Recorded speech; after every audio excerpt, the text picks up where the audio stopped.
South ఇండియాలోనే అతి తక్కువ ధరలకే రత్నాలందించే ఏకైక సంస్థ 6JVR.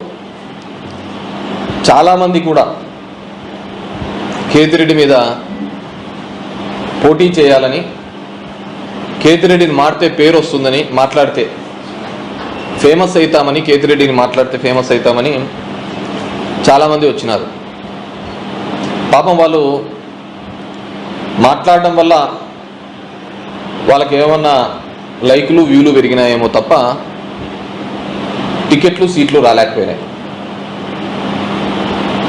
వాళ్ళు చేసిన ప్రతి ఆరోపణ అబద్ధం కాబట్టి నేను ప్రతి సందర్భంలోనూ కూడా ఒక ఛాలెంజ్ చేస్తూ ఉంటే, ఎవరైనా సరే మీరు చేసే ఆరోపణలు నిజము అని చెప్పి నిరూపించడానికి ఎవరైనా ఒక్కరితో అయినా చెప్పించండి అని చెప్పేసి, కానీ ఎవరు ఒక్కరూ చెప్పలేకపోయినారు. శ్రీరామ్ మాట్లాడినాడు, సూరి మాట్లాడినాడు, మధు మాట్లాడినాడు, కేతిరెడ్డి మీద నేనే యుద్ధం చేస్తున్నాను, నాకే టికెట్ వస్తుందని. పాపం వాళ్ళందరికీ కూడా సర్వేలలో నాకు దరిదాపుల్లో కూడా లేకపోవడంతో టికెట్ అనేది వాళ్ళకు రాలేదు. వాళ్ళకు రాకపోగా ఇలాంటి వైసీపీ గెలిచే సీటు,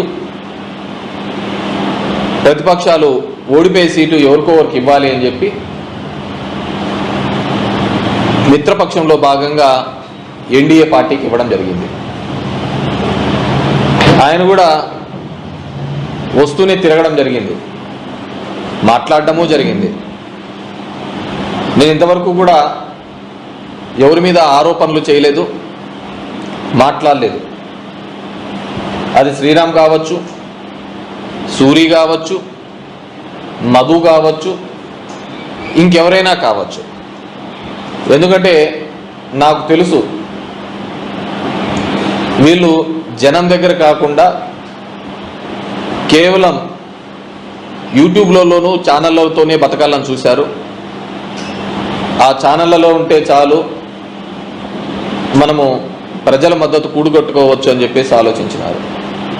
కానీ వాళ్ళ సర్వేస్లలో అవన్నీ ఫెయిల్ కావడంతో వాళ్ళకు టికెట్ అనేది రాలేదు. దాని తర్వాత శ్రీరామ్ కూడా రాప్తాడుకు పోయినాడు, అక్కడ టికెట్ రాలేదు, టికెట్కి ట్రై చేసినాడు, అక్కడ కూడా సర్వేలలో లేదు అని చంద్రబాబు ఇవ్వడం జరిగింది. ఎందుకంటే గ్రౌండ్ లెవెల్ రియాలిటీస్ వేరు, పైన మాట్లాడేది వేరు.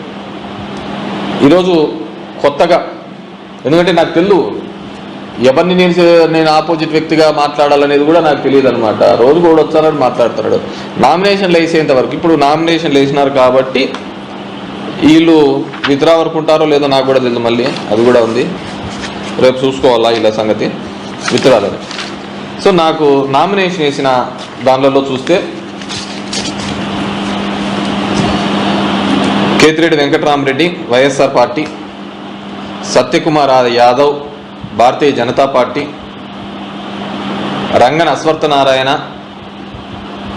కాంగ్రెస్ పార్టీ, వీరనారాయణ స్వామి ఆల్ ఇండియా ఫార్వర్డ్ బ్లాక్, గట్టు Chaitanya all India Kisan Janata party, ఇంకా నవతరం పార్టీ, బహుజన సమాజ్ పార్టీ, జై భీమ్ రావ్ భారత్ పార్టీ, ఇలా పార్టీలన్నీ కూడా వేయడం జరిగింది. ఒక ఇండిపెండెంట్గా 4 వేయడం జరిగింది. మొత్తం 14 మంది వేసినారు. వీళ్ళు నాకు ఇప్పటి నుంచి రాజకీయ ప్రత్యర్థులు.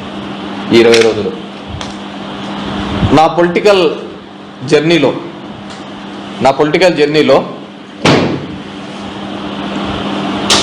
ప్రతిసారి కూడా నేను రాజకీయాలు అనేది కేవలం ఎలక్షన్స్ అప్పుడు మాట్లాడతాను, తర్వాత అంతా ప్రజా సంక్షేమం గురించే నేను ఆలోచిస్తాను. If you look into that, ఎవరిని వ్యక్తిగతంగా మాట్లాడే తత్వం కాదు. ఎవరికి కానీ పార్టీల విధానంగా ఎక్కడే కానీ పథకాలు కానీ ఇంకోటి కానీ తీసేస్తారు. నా గడప ఎవరు తొక్కినా వాళ్ళకి సాయం చేయాలనేదే నా యొక్క ఉద్దేశం మొదటి నుంచి కూడా. సో కాబట్టి నేను మొదటి నుంచి కూడా చెప్తూ ఉంటే వాళ్ళు ఇచ్చినారు ఇది ఇదంటే ఎందుకు వాళ్ళు ఫేమస్ కావాలని చెప్పేసి వాళ్ళు సింపుల్ లాజిక్ ఏ విధంగా మిస్ అయినారంటే కేతిరెడ్డిని విమర్శిస్తే ఫేమస్ అవుతాం అనుకున్నారు. నేను ఎప్పుడు చెప్తూ ఉంటా, కేతిరెడ్డి అలా కాదు అయినది. ఒక ఎమ్మెల్యే అనే వ్యక్తి గడప గడపకు తిరగడం వల్ల, ఒక ఎమ్మెల్యే వ్యక్తి నేరుగా ప్రజల పక్షాన పోవడం వల్ల ఈరోజు తెలుగు రాష్ట్రాల్లో కావచ్చు, కర్ణాటకలో కావచ్చు తెలియని వాళ్ళంటూ లేరు.